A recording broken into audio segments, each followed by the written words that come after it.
अगर तुम्हारे में दम हो तो तुम तोड़ के दिखा दो। पंजाबी में पता है आपको, दो चार बातें तो साथ में जोड़ते ही हैं, और अगर हम में दम होगा हम रोक के दिखा देंगे तुम्हारे को।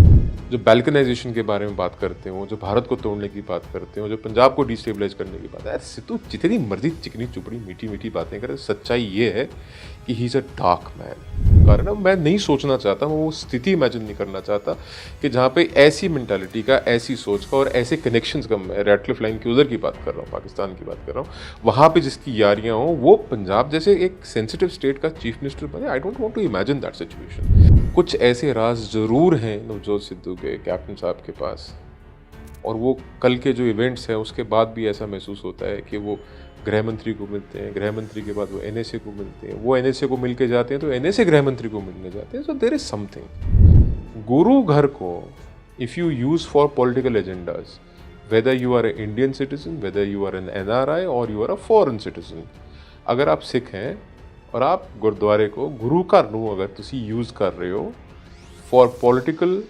पर्पसेस, चाहे वो आपकी रीजनल पॉलिटिक्स हो या टू डिस्टेबलाइज इंडिया, आपकी नज़र से वो तीसरा मुल्क हो सकता है, हमारी नज़र से हमारा मुल्क है। If you try to destabilise that, it should not be acceptable. Destabilising India is their agenda, Khalistan is their tool, and they are using Gurdwara Sahib as their premises. अगर इतनी तुम्हारे अंदर कुव्वत है, ताकत है, तुम लोग इतने पावरफुल हो, तो जाओ एक कम्युनिटी सेंटर बनाओ, एक हॉल बनाओ, उसका नाम रखो खालिस्तान जिंदाबाद हॉल, और उस हॉल में आप वहाँ पे लोगों को बुलाइए और सरपंच दीजिए। अगर if they are sleeping in bed with the ISI, तो उनको पैसा देने वाले चाइनीज़ हैं।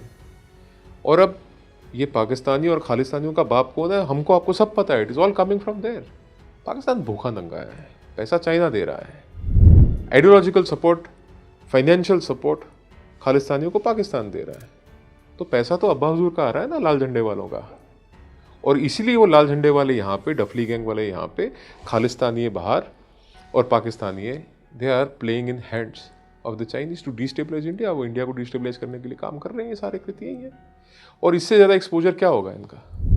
तुसी गुरुद्वारा साहब ਨੂੰ पॉलिटिकल पर्पस लिए यूज़ नहीं करोगे, that should not be allowed. और break India, referendum 2020, all you can't do that. ये तो बेद भी है, ये तो महाराज साहब की बेद भी है, तो गुरुद्वारा साहब की बेद भी है, एंड ये सारा कुछ they are doing with impunity. Sat Sri अकाल, नमस्ते, जय हिंद। मैं हूं रमनीक मान और आप देख रहे हैं डिफेंसिव ऑफेंस। इस चैनल को लाइक कीजिए, सब्सक्राइब कीजिए, थैंक यू। दो पार्ट्स हैं इसके। पहला पार्ट है द रेडिकलाइजेशन, दूसरा पार्ट है उसका the Khalistan movement. Radicalisation brain child था कांग्रेस पार्टी का, और टाइम एंड अगेन ये चीज़ें डिस्कस हुई हैं इंटेलेक्चुअली और publicly, politically. Khalistan movement ISI का ब्रेन चाइल्ड है, रेडिकलाइजेशन कांग्रेस की करनी है to oppose the Akali Dal in Punjab and to emerge as a sustainable and a viable option politically in Punjab.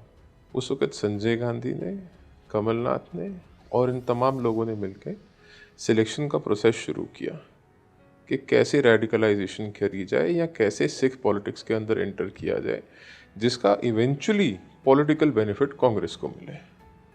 उस वक़्त after screening a lot of people, एक आदमी के ऊपर फोकस आया, that was Jarnail Singh Bhindranwale. That is where the radicalization or state-sponsored patronage, political patronage, वो वहाँ से मिलनी चालू हुई। गुरुद्वारा मेहता चौक से दरबार साहब के अंदर तक, और जो वो काला अध्याय है भारत के इतिहास में, पंजाब के इतिहास में, उस सब की नींव वहाँ से रखी गई। उसके पीछे राजनीति थी, उसके पीछे पॉलिटिक्स थी, उसके पीछे वेस्टेड इंटरेस्ट थे, उसके पीछे एक ऐसी घिनौनी सोच थी कि अपनी राजनीति को चमकाने के लिए, अपनी राजनीति को कामयाब करने के लिए एक पूरी की पूरी जनरेशन को रेडिकलाइज कर दिया जाए, या एक पूरी की पूरी जनरेशन को उस तरीके से चार्ज कर दिया जाए कि जिससे एक डिवाइड आए society. So that was the brain child of the Congress party. और जीबीएस सिद्धू जो एक्स रॉ ऑफिशियल है, उनने बड़े विस्तार में इसको एक्सप्लेन किया हुआ है। अब खालिस्तान का आपने बोला how did it start, so breeding ground was always there. और 71 की लॉस के बाद पाकिस्तान का, I have said it time and again, कि उनका they wanted to get back to India. वो चाहते थे कि भैया हम भी इनका एक हिस्सा काटें तोड़ें। Balkanisation of India is a plan of Pakistan और अदर एनिमीज ऑफ इंडिया, जो भारत के दुश्मन है, उनका एक इंटेंट है कि बैल्कनाइज करना है इंडिया को। चाहे वो भारत के टुकड़े टुकड़े गैंग की बात हो, चाहे वो उमर खालिद जैसे बोलेंगे साहब हम असम और नॉर्थ ईस्ट को इंडिया से अलग कर देंगे, चिकन नेक को काट देंगे। तो ये एक पॉलिटिकल कह लीजिए, या आप एक कम्युनिस्ट एजेंडा कह लीजिए, एक आप एनिमी एजेंडा कह लीजिए, आप पाकिस्तानी ISI का, या एनिमीज ऑफ इंडिया का एजेंडा कह लीजिए, कलेक्टिव है। तो उसमें Kashmir, north east, down south और पंजाब, तो इनको बैल्कनाइज करने का वो एक उनका थॉट है, प्रोसेस है। तो Khalistan is a part of that grand plan कि हमने भारत के टुकड़े करने, और उसमें ये गेटिंग बैक टू इंडिया और ब्लीड इंडिया बाय 1000 cuts, या बैल्कनाइजेशन ऑफ इंडिया, या गज़वे हिंद, इन सब चीज़ों का हिस्सा है वो भी एक, कि हमने कैसे भारत को तोड़ना है। देखो, communists have always been actively participating in charging people, anti establishment mindset, anti establishment सोच, कि वो अमीर है वो तुम्हारे कारण अमीर है, वो तुम गरीब हो इसलिए वो अमीर है। तो मतलब एक कम्युनिस्ट्स का एक माइंडसेट होता है, वो डफली बजा के, वो मीठी मीठी बातें करके आपको रेडिकलाइज कब कर देते हैं, कब आपको वो मेंटली उतना चार्ज कर देते हैं कि आप लाठी डंडा उठा के सरकार के खिलाफ या एस्टैब्लिशमेंट के खिलाफ चले जाते हैं। कम्युनिस्ट्स या कॉमरेड्स, देखो दोनों ही चीज़ें हैं इसके अंदर, there is a dual mindset in this. Up front बहुत डिफरेंट नज़र आते हैं जिस तरीके से वो बात करते हैं, बट डीप इनसाइड कम्युनिस्ट जो माइंडसेट है ना, मैं ये एक ऐसा माइंडसेट है जिसने हिंदुस्तान के नहीं दुनिया के इतिहास में, हिंदुस्तान कहना तो it's going to be over statement, पूरी दुनिया के इतिहास में सबसे ज़्यादा अगर जाने किसी माइंडसेट या पॉलिटिकल मूवमेंट ने लिए तो वो कम्युनिज्म ने लिए हैं। ये रिकॉर्ड है। वो कम्युनिज्म कहीं हो, any part of the world, उनके लिए ह्यूमन लाइफ, इंसानी जान की कीमत ज़ीरो है। Utter disregard for human life, उनको फ़र्क नहीं पड़ता। There are different lines in communism, और yes there were people who were actively participating in this. और आपको पता होना चाहिए, नवजोत सिंह सिद्धू का वो मीडिया एडवाइज़र है, what was his name, Malvinder Singh Malli. मैं उसके साथ एक चैनल पे रिकॉर्डिंग करके हम बाहर आए प्रोग्राम के, हम बैठे चाय पी रहे थे कन्वर्सेशन में, एंड ही सेज कि खालिस्तान बनेगा, पंजाब अलग होगा और वहाँ से कश्मीर अलग होगा, नीचे से वो केरला अलग होगा, वहाँ से नॉर्थ ईस्ट में अलग स्टेट्स बनेंगे। मैं सर कहाँ हो भाई, क्या बोल रहे हो? And he is a non communist by the way. वो कैसे इसके नवजोत सिंह सिद्धू के मीडिया एडवाइजरी में आ गया, आई डोंट अंडरस्टैंड। और अगर ऐसा कुछ है तो I have my doubts about Navjot Sidhu also. तो उसने बोला कि ये हम तो देखेंगे, ये पहले भी हुआ है, हिंदुस्तान टूटा है, अलग अलग मुल्क बने हैं, रशिया इतना बड़ा था, रशिया टूट गया, हिंदुस्तान की क्या बात है। तो उस वक्त द वे आई एम, मगर तुम्हारे में दम होता तुम तोड़ के दिखा दो। पंजाबी में पता है आपको, दो चार बातें तो साथ में जोड़ते ही हैं, और अगर हम में दम होगा हम रोक के दिखा देंगे तुम्हारे को। और आज तक तुम कुछ कर नहीं पाए, और तुम आगे भी कुछ नहीं उखाड़ पाओगे। पर मैं कहा भाई, ये जो तुम्हारा माइंडसेट है ना, this will take you nowhere. तो कम्युनिस्ट्स हैव अ माइंडसेट, उनके लिए ना आइडियोलॉजी मैटर्स, उनके लिए नेशनल बॉर्डर्स नहीं होते, उनके लिए देखो बियॉन्ड बॉर्डर्स। उनको ये समझ में नहीं आता। अगर यहाँ बैठे चाइनीज़ कम्युनिस्ट हैं तो वो चाइना के राग गाएंगे, उनको इंडिया से कोई लेना देना नहीं है। So they have always been in favour of balkanisation of India. जो आप पूछ रहे हो उसका आंसर ये है कि हिंदुस्तान टूटे, उसमें से आइडियोलॉजिकली वो अलग हो, या वो किसी और तरीके से अपना राज स्थापित करें, कम्युनिस्ट माइंडसेट का, कम्युनिस्ट रूल लेके आए, वो उनकी सोच है। और मेरा ख्याल है कि कैप्टन अमरिंदर सिंह 4.5 साल इसलिए चुप रहे कि जो उनकी निष्ठा थी, उनकी एलिजियंस थी, उनका जो एक ऑनेस्टी और लॉयल्टी थी कांग्रेस पार्टी की तरफ। गांधी परिवार की बात नहीं कर रहे, बिकॉज सोनिया तो ही नोज, आई मीन राजीव से 1 साल सीनियर थे, तो शादी वगैरह भी सब कोई डिसएग्रीमेंट्स थे, तो वो Rajiv and Sonia lived with them, उन्होंने पनाह दी थी उनको बहुत समय तक। तो राहुल एंड प्रियंका बच्चे उनके सामने। तो एक आइडियोलॉजिकल कह लीजिए उनकी जो निष्ठा थी, उस कारण शायद वो चुप रहे 4.5 साल। Being a chief minister and a veteran, वो सेंसिटिविटीज़ को समझते हैं। उनको बीएसएफ की ब्रीफिंग, एक 600 किलोमीटर लंबा बॉर्डर है पाकिस्तान के साथ, पंजाब का, स्टेट ऑफ पंजाब का, वहाँ पे क्या एक्टिविटीज़ हो रही हैं, वो पॉलिटिकल लोकल इंटेलिजेंस, LIU, आपकी इंटेलिजेंस पुलिस की, आपकी लोकल पुलिस, IEB, ये सब, there is a lot of inputs which come to a chief minister, और स्पेशली ऐसे मुख्यमंत्री को जो इंटरेस्ट लेता हो राष्ट्रीय सुरक्षा के अंदर, बीइंग अ वेटरन, उनकी दिलचस्पी भी है। उस नज़र से अगर आप देखो तो ये बहुत संगीन और सीरियस बात है। It's not to be taken lightly, ये बहुत हल्के में लेने वाली बात है नहीं। और कुछ ऐसे राज ज़रूर हैं नवजोत सिद्धू के, कैप्टन साहब के पास, और वो कल के जो इवेंट्स हैं उसके बाद भी ऐसा महसूस होता है कि वो गृह मंत्री को मिलते हैं, गृह मंत्री के बाद वो NSA को मिलते हैं, वो NSA को मिल के जाते हैं तो NSA गृह मंत्री को मिलने जाते हैं। So there is something. और जो सिद्धू बांस की तरह अकड़ा हुआ था 2-3 दिन तक, वो इस्तीफा फेंक रहा है, ये कर रहा है, वो कर रहा है, और ये सारे घटनाक्रम के बाद एकदम लचीला हो जाता है, बिकम्स वेरी फ्लेक्सिबल। वो जाके मिलता है, वो कहते हैं कि जी हम विल डिवाइज अ प्लान, कि हम थोड़ा सा इसके अंदर हम विल फाइंड सॉल्यूशंस। तो कई सारी चीज़ें ऐसी होती हैं वैभव जिसके अंदर सर्कमस्टांशियली आपको देखना होता है कि ये परिस्थितियाँ क्या बयान कर रही हैं। ज़ुबान पे किसी के क्या आया नहीं आया वो एक अलग बात है, पर सर्कमस्टांशियली जब आप को रिलेट करते हो तो लगता है कि भाई there is something which captain Amarinder Singh knows about Sidhu. जब वो बोलते हैं कि ये नेशनल सिक्योरिटी के लिए खतरा है, जब वो बोलते हैं कि ये एक एनिमी कंट्री के आर्मी चीफ के साथ यारियां डालता है, गलवकड़ियाँ पाउँदा, जफियाँ पाउँदा, वो इमरान खान जो हमारा एक दुश्मन मुल्क का उसका वज़ीर आज़म है, उसके शान में शेर पड़ता है, कसीदे पड़ता है, तो वो एक विजुअल चीज़ें जो नज़र आती हैं, जो अदृश्य रिपोर्ट्स हैं, जो ज़मीनी वास्तविकताएं हैं, उनके पीछे के जो वजूहत हैं, वो कारण क्या है, वो कैप्टन अमरिंदर को शायद बेहतर पता है। और हो सकता है कि 4 साल तक उन्होंने कुछ राज अपने सीने में दबाए, और जो अब उन्होंने बताए, तो मैं पर्सनली, अगर आप मेरे से पूछो, जो मेरा अपना एनालिसिस है, मुझे भी लगता है कि गड़बड़ बड़ी है, छोटी गड़बड़ नहीं है। दिल से बता रहा हूँ, I don't want to imagine that situation कि जिथे नवजोत ਸਿੰਘ सिद्धू पंजाब ਦਾ मुख्य मंत्री बने, और उस तो बाद ਜਿਹੜੇ रेडिकल एलिमेंट्स हैं, या जो एक दुश्मन देश के एसेट्स हैं, या दुश्मन देश के जो मोल्स हैं या एजेंट्स हैं, वो एक्टिव हों, उनके मॉड्यूल्स एक्टिव हों, और एक वो दौर आपको देखने को मिले जहाँ पे पॉलिटिकल पैटर्नेज और सपोर्ट ऐसे लोगों को मिले, जैसा कि उसका एडवाइज़र था, जिसके बारे में मैंने बताया, जो बैल्कनाइजेशन के बारे में बात करते हो, जो भारत को तोड़ने की बात करते हो, जो पंजाब को डिस्टेबलाइज करने की बात है। सिद्धू जितनी मर्जी चिकनी चुपड़ी मीठी मीठी बातें करे, सच्चाई ये है कि he is a dark man. जो आदमी टिक के नहीं बैठ सकता एक पॉलिटिकल पार्टी में, जिसका प्रधान बना, he had an opportunity to lead Punjab to victory, वो वहाँ से लात मार के पाता। There are reasons.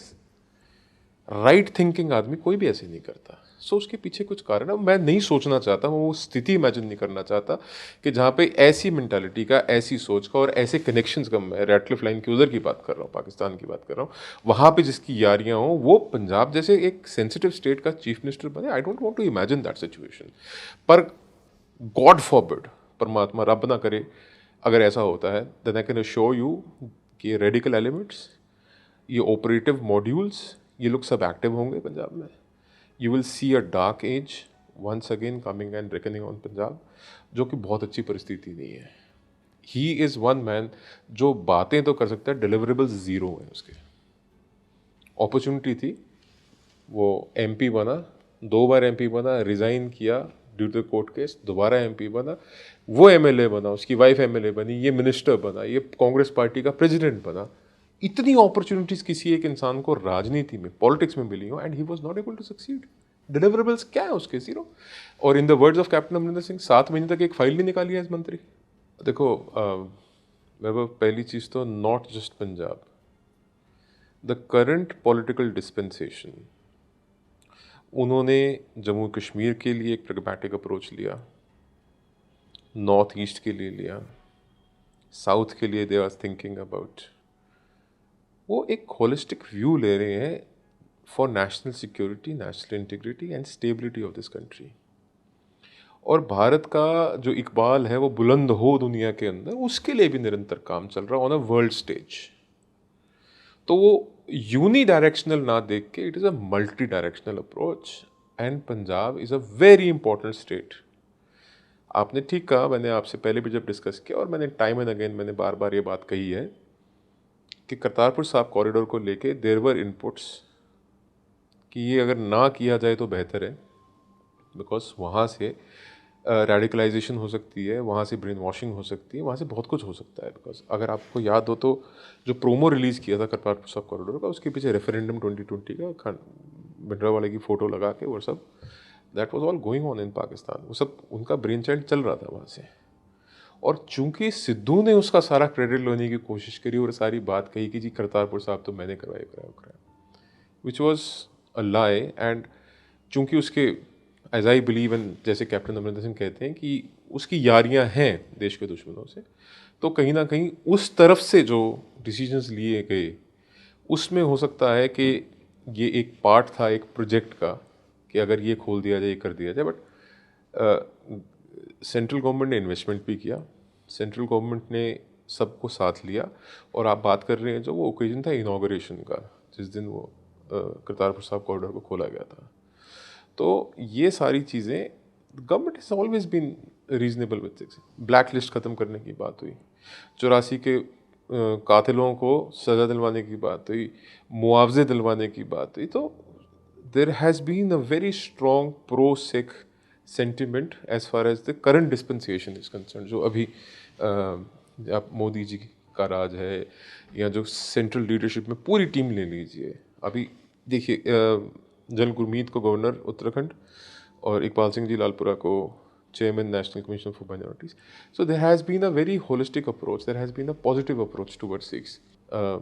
जैसे मोदी जी भाई रेगुलरली गुरुद्वारा साहब में जाते हैं, पग सिर ते सजाते हैं, खंडे वाला पटका बनते हैं, या 350 साल गुरु गोबिंद साहब सच्चे पातशाह का पूरी दुनिया में मनाया गया, हर एक इंडियन एम्बेसी में, कॉन्सुलेट में और सब राजभवनों में 550 साल वैसे ही इलाबरेट। सो देखो ये जो कोशिश की जा रही है ना सेंटर वर्सेस सिख का एक एजेंडा खड़ा करने की, it's a larger design.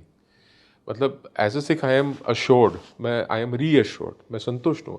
I know कि ये जो करंट डिस्पेंसेशन है ये वो कातिलों की डिस्पेंसेशन नहीं है जिसने सिखों को मारा। और एक सिख को प्रधानमंत्री जब बनाया तो उसी से माफ़ी मंगवाई, उस परिवार ने आज तक माफ़ी नहीं मांगी। जो हुआ उनके वंशजों ने आज तक नहीं बोला कि जी we are sorry for what had happened. माफ़ी भी एक सिख से मंगवाई, सरदार से मंगवाई। सो वो सब let's not get their waiver, but the fact still remains कि ये जो कोशिशें की जा रही हैं ये एक नैरेटिव का हिस्सा है। ये दिखता है, ये कहानी कहीं और चल रही है और उसकी प्रेजेंटेशन जो है उसको दिखाया और तरीके से जा रहा है। तो वह जहाँ तक कैप्टन अमरिंदर सिंह की स्टेटमेंट का सवाल है कि रैडक्लिफ लाइन के उस तरफ से, रैडक्लिफ लाइन यानी कि Pakistan IB, India Pakistan border के उस तरफ से हथियार आ रहे हैं, ड्रग्स आ रहे हैं, तो ये चीज़ें हैं जो फिज़िकली आ रही हैं, ये मटेरियल हैं। वो ज़मीन के नीचे से टनल खोद के, ज़मीन के ऊपर से पैदल चल के, आसमान के रास्ते, पानी के रास्ते, what ever means possible Pakistan एक अटेम्प्ट कर रहा है। वो अपनी इन्फिल्ट्रेशन में या वो अपने उन तरीक़ों में इनोवेशन लेके आ रहा है कि जहाँ पे वो हमारे लिए चैलेंज बन रहा है कि हम उसको कैसे रोकें। और ड्रग मेनेस, वेपन्स, देखिए क्या है कि ड्रग भी एक हथियार है। वो एक ऐसा हथियार है जो आपको कमा के दे रहा है उल्टा, you don't have to spend on it. आप यहाँ वो ड्रग फेंक रहे हैं, वो यहाँ पे ड्रग बेची जा रही है और वो पूरी की पूरी नस्ल को बर्बाद कर रही है। हथियार है, वो हथियार यहाँ पे आ रहा है, वो गोली किसी पे चल रही है, वो किसी की जान ले रही है। सो यही तो हुआ था पहले भी, बहुत बड़े संख्या में, बहुत बड़े नंबर में वेपन्स थे। AK-47 बहुत लेट आई पंजाब में, that is also a fact, but और वेपन्स थे और उन वेपन से लोगों की जानें गई हैं।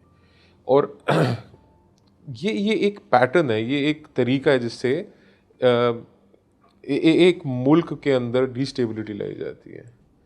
चाहे वो कम्युनिस्ट्स के साथ मिलके और ये डफली गैंग के साथ मिलके, जो रिजीम चेंज गैंग बोलते हैं हम, कि कुछ भी हो हमने ये सत्ता परिवर्तित करनी है। लड़ाई आइडियोलॉजिकल इनके पास है या नहीं है वो एक अलग विषय है, उनके पास कोई मुद्दे हैं या नहीं है वो एक अलग बात है। पर मोदी और योगी को हटाना है यहाँ पे, मोदी और अमित शाह को हटाना है, हम दो हमारे दो की बातें करनी है। वो तीन और उनके कितने उसके बारे में बात नहीं करते, वो they don't want to discuss ये भाई बहन और अम्मा की जो सारा सिस्टम है, they don't want to discuss that. पर वो एक नैरेटिव बिल्ड कर रहे हैं। वैसे ही when you come towards Punjab, तो पंजाब में भी एक ड्रग मेनेस है, एक रिजीम चेंज गैंग है, एक ऐसा शख्स पॉलिटिकल फ्रेम में आगे आ रहा है, पिक्चर में ऐसे आगे आ रहा है कि जिसके क्रेडेंशियल्स बहुत डाउटफुल हैं। तो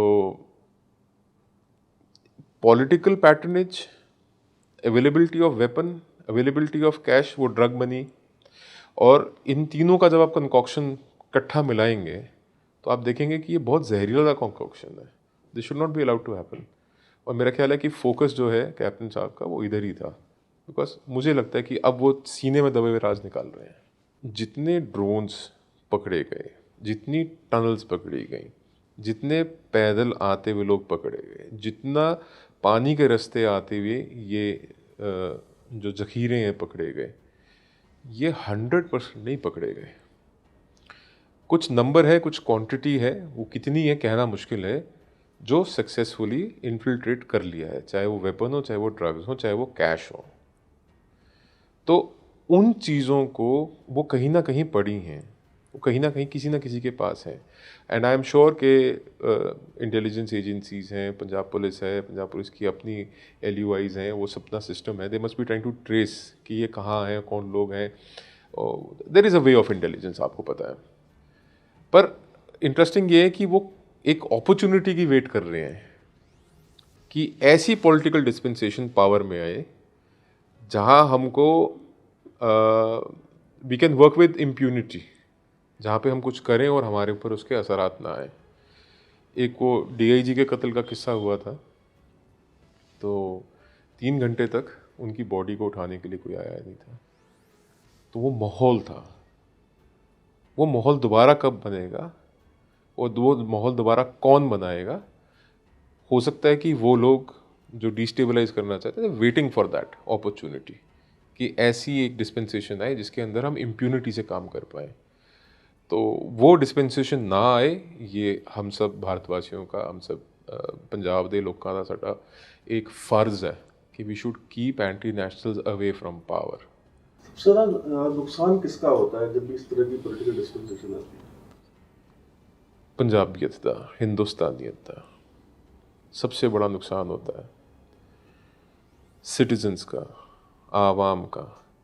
एक आदमी जो अपने खेत में काम कर रहा है, मेहनत कश आदमी है, जो 2 पैसे जोड़ रहा है, 2 जून की रोटी कमा रहा खा रहा है, एक व्यापारी है वो काम कर रहा है, एक बिजनेसमैन है, इंडस्ट्रियलिस्ट है, पत्रकार है, कोई भी है, it affects every single individual from every walk of life.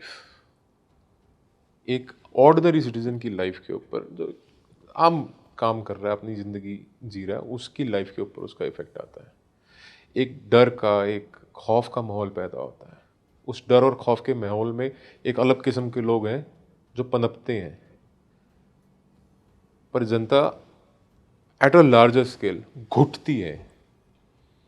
तो उनका फ़ायदा और हमारा नुकसान, क्योंकि हमारे लिए हथियार उठाना is not an option. Police है, आर्मी है, अपनी सारी इदारे हैं, देखेंगे they will look after us. हमारा देश अक्सर इतने साल से हम लोग हैं, और ये नहीं है कि हम अभी आज़ादी के बाद से बात कर रहे हैं, हज़ारों सालों से ये मुल्क है। तो we have faith in the government. और जो रेडिकलाइज हो जाते हैं या जो लोग हथियार उठा लेते हैं, वो हम जैसों को तो मारेंगे सबसे पहले, एक आम नागरिक को मारेंगे। टू इंस्टिल फियर, अपना खौफ कैसे पैदा करेंगे?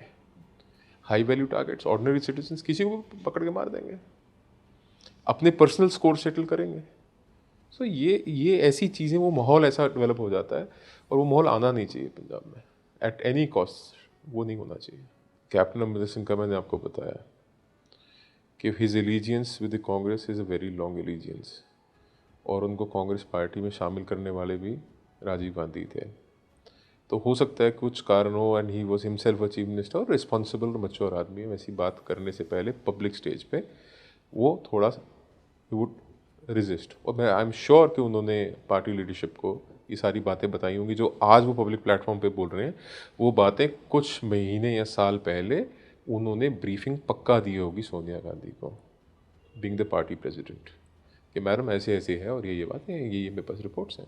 और कहीं ना कहीं कुछ ना कुछ, चाहे वो फिल्टर करके रिपोर्ट्स दी हैं, बिकॉज चीफ मिनिस्टर के पास शाम को एक पूरा एनवलप आता है जिसके अंदर जितने लीडर्स हैं, जितने हाई वैल्यू लोग हैं, वो क्या कर रहे हैं, क्या हो रहा है, कौन मिला, कहाँ गए, क्या हुआ, क्या उनके इंटरसेप्ट्स हैं, क्या उनकी इंटेलिजेंस, सारा एक शाम को लिफाफा आता है। I am sure you know that, specially in the border state like Punjab. तो ब्रीफिंग तो रोज़ शाम को होती है, आता ही है।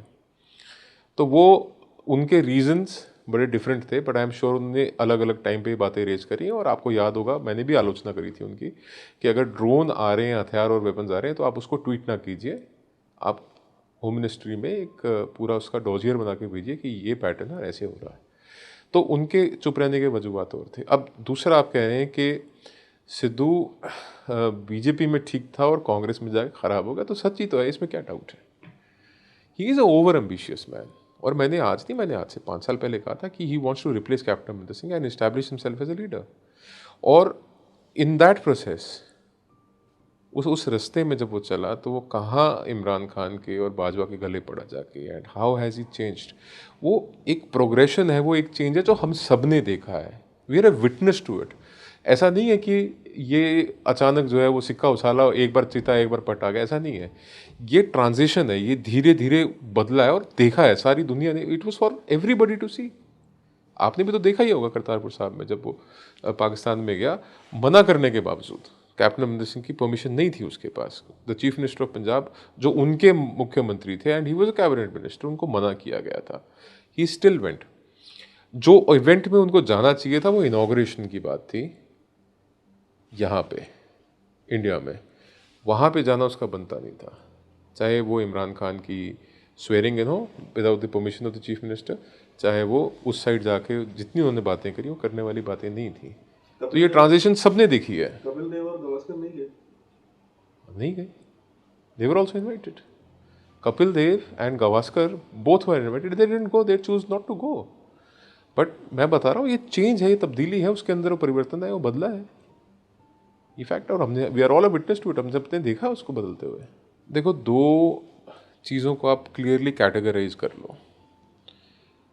Every Sikh living abroad may not be an NRI, a lot of them are citizens of that country. NRIs को लेके आपके एप्रीहेंशंस ठीक हैं, that need to be address, that need to be corrected, उसके ऊपर काम करना चाहिए, कर भी रहे हैं। पर जो फॉरेन सिटीजन्स हैं, वो जब तक आपके मुल्क के अंदर आके नहीं बोलते, तब तक आपको उनको इग्नोर करना चाहिए। बट वो कम्युनिटी के जब स्तर पे, जब गुरुद्वारों को यूज़ करते हैं, सी गुरुद्वारा साहब गुरु का है। When you say gurdwara, gurdwara literally translation गुरु दा द्वार, दरवाजा।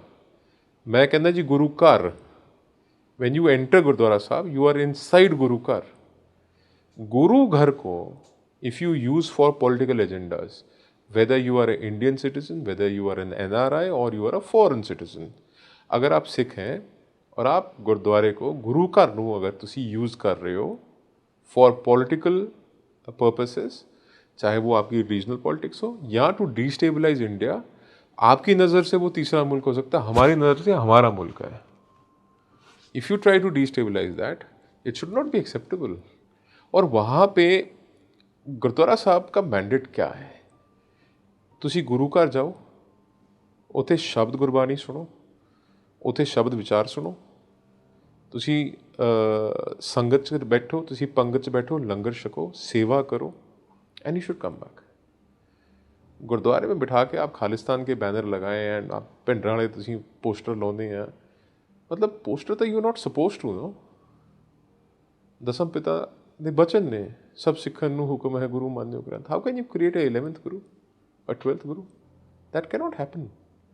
और आप एक ऐसी कंकॉक्टेड आइडियोलॉजी को लेके आगे बढ़ रहे हैं which has failed and which will eventually also fail. But in that process आप एक नस्ल को ब्रेन वॉश कर रहे हैं अगेंस्ट इंडिया। आप बताइए ना कि वो जिन जिन बातों पे आप नेवर फॉरगेट 84 किसने किया था? Who were the perpetrators of that crime? So destabilizing India is their agenda. Khalistan is their tool, and they are using gurdwara sahibs as their premises. अगर इतनी तुम्हारे अंदर कुव्वत है, ताकत है, तुम लोग इतने पावरफुल हो, तो जाओ एक कम्युनिटी सेंटर बनाओ, एक हॉल बनाओ, उसका नाम रखो खालिस्तान जिंदाबाद हॉल, और उस हॉल में आप वहाँ पे लोगों को बुलाइए और सरमन्स दीजिए। Why are you brainwashing people who have come to the Guru Ghar? ਉਹਨਾਂ ਦੀ ਆਸਥਾ, ਜਿਹੜਾ ਬੰਦਾ ਗੁਰਦੁਆਰਾ ਸਾਹਿਬ ਜਾਂਦਾ, ਉਹਨਾਂ ਦੀ ਆਸਥਾ 10 ਗੁਰੂਆਂ 'ਚ ਹੈ। ਜਿਹੜਾ ਬੰਦਾ ਗੁਰਦੁਆਰਾ ਸਾਹਿਬ ਜਾਂਦਾ, ਉਹਦੀ ਆਸਥਾ ਗੁਰੂ ਗ੍ਰੰਥ ਸਾਹਿਬ ਸੱਚੇ ਪਾਤਸ਼ਾਹ 'ਚ ਹੈ। ਉਹ ਲੋਕ ਉੱਥੇ ਮਹਾਰਾਜ ਦਾ ਮੱਥਾ ਟੇਕਣ ਆਉਂਦੇ ਆ। ਉਹ you collect people and start raising slogans against India. ਤੁਸੀਂ ਖਾਲਿਸਤਾਨ ਦੀ, ਪੈਂਟਾਲੇ ਦੀ, ਹੋਰ ਗੱਲਾਂ ਤੁਸੀਂ ਕਰਨ ਲੱਗ ਜਾਂਦੇ। So nonsense. That is not your mandate. तो आपका मैंडेट आप कर ही नहीं सकते वो। It's against the ethics of Sikhi. And ਇਹਦੇ 'ਚ ਜੋ ਵੀ ਕੁਝ ਕਰਨਾ ਚਾਹੀਦਾ ਹੈ, ਕਮਿਊਨਿਟੀ ਨੂੰ ਕਰਨਾ ਚਾਹੀਦਾ। ਭਈ ਮੈਨੂੰ ਆਵਾਜ਼ ਚੱਕਣੀ ਚਾਹੀਦੀ ਹੈ। ਉਹ 100 ਖੜੇ ਆ, ਅਸੀਂ ਮੂਹਰੇ ਖੜੀਏ, ਕਹੀਏ ਕਿ ਵੀ ਇਹ ਨਹੀਂ ਹੋਣਾ ਚਾਹੀਦਾ। ਤੁਸੀਂ ਗੁਰਦੁਆਰਾ ਸਾਹਿਬ ਨੂੰ ਇਹ ਨਹੀਂ ਯੂਜ਼ ਕਰ ਸਕਦੇ। आपने करना है कुछ, go higher a convention centre कीजिए आप, नॉट इन गुरुद्वारा साहब। ये एक ऐसी चीज है Vaibhav which the community needs to think about and do, and this is going to happen. I am telling you. लोगों ने आवाज़ चकनी शुरू करती है already, and people will raise their voice again कि जी तुसी गुरुद्वारा साहब नूं पॉलिटिकल पर्पस लिए यूज़ नहीं करोगे। That should not be allowed. और break India, referendum 2020, all you can't do that. ये तो बेद भी है, ये तो महाराज साहब की बेद भी है, तो गुरुद्वारा साहब की बेद भी है। एंड ये सारा कुछ दे आर डूइंग विद इंप्यूनिटी। क्यों? वो बदमाश ने, और डांगा चक लेंदे आ, किरपाना खिंच लेंदे आ, लोगों को कुटते मारते आ। सिख इतिहास च महाराजा रਣਜੀਤ ਸਿੰਘ ने एक बार ये ऑर्डर करता सीगा कि भी तुसी दरबार साहब कन्नी मूँह करके तोपां दा तुसी गोले नहीं छड्डने। और वो जिहड़े तोपां दे गोले ना, वो दरबार साहब तक कदी नहीं सी पहुँचने, वेरी फार अवे फ्रॉम, कि भी उस डायरेक्शन में भी फायर नहीं करना। And here we are today, अज इत्थे खड़े हैं असीं कि दरबार साहब च, हरमंदर साहब च डांगा फेरतियां एक दूजे दे, किरपाना कट लियां, एक दूजे दियां पग्गां छालतियां। ये बेदबी नहीं तो की है? To take control of gurdwara sahib का कंट्रोल लैण लई आस्ट्रेलिया दे विच, नॉर्थ अमेरिका च, यूके च ग्रुप्स क्लैश करते आपस च, दरबार साहब च, महाराज साहब की हजूरी च, तो बेदबी। एंड इन्हां लोकां नूं उनके अपने इंटरेस्ट्स हैं, उनको सिक्खी च लेना नहीं है, उनको इंडिया से लेना, उनके अपने इंटरेस्ट हैं। ग्रीन बैक कहते हैं डॉलर्स, वो पैसे चाहिए उन्होंने, पैसे दे के जो मर्जी करा लो। ये एक this is something to worry about.